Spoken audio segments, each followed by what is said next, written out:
Hello, good morning. This is an email from Francesca, and Francesca says, I'm struggling with some thoughts and questions about how anorexia works. I think I have anorexia just because I'm underweight and I've been doing some rituals since about April, but I think I'm not that bad because I was eating in that time and never allowed myself to eat sweet or sweet stuff or fat until about a week ago because I found your channel and I realized that some stuff that I was making are not normal, such as exercising in the bathroom when no one can see, running to school or running to everywhere where no one can see, exercising twice a day even though I was extremely tired, and eating a quarter of the real food and just the vegetables, etc.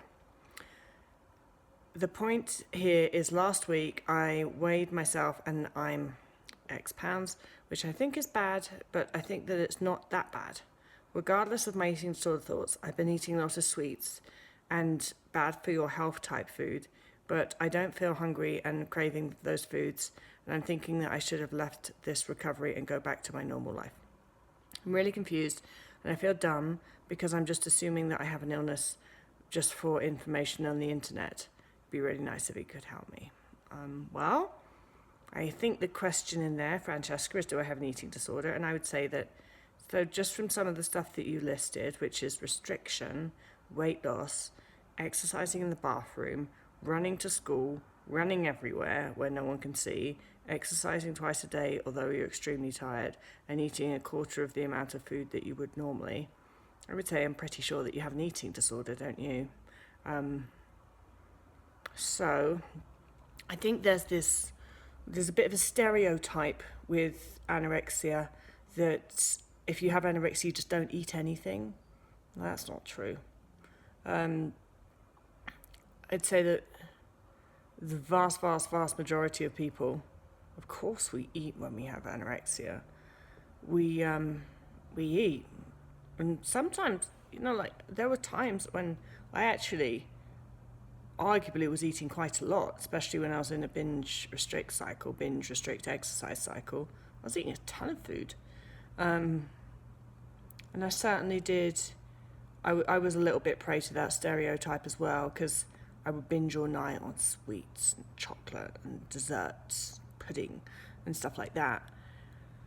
And then I'd exercise and restrict all day. And then I'd tell myself, well, I can't have an eating disorder because people with eating disorders don't eat stuff, like X, Y, Z. And the vast majority of people with eating disorders do eat, but we tend to eat in a very ritualized, anxious way. We tend to have foods that become safe foods.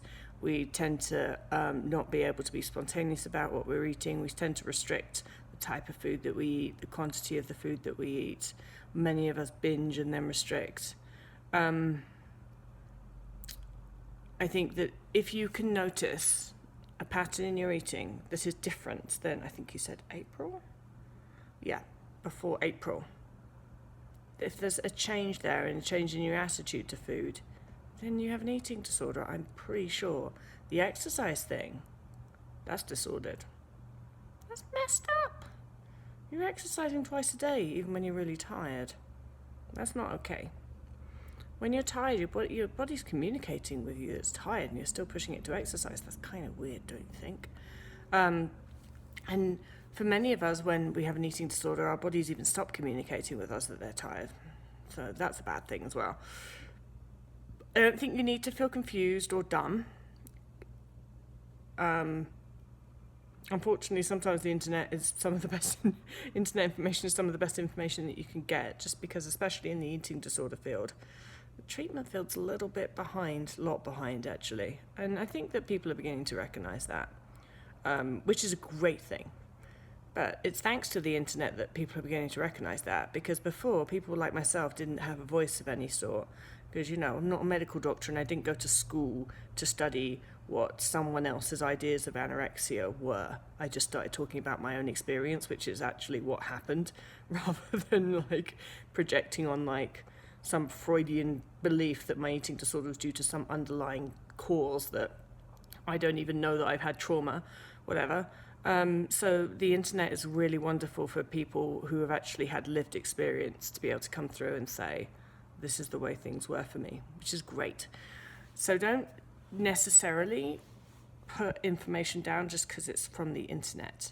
I think that you need to find yourself an eating disorder professional, and you need to go and have a chat with them and get them to help you through a course of action. I'm pretty sure they're going to tell you that you've got an eating disorder. I hope that helps.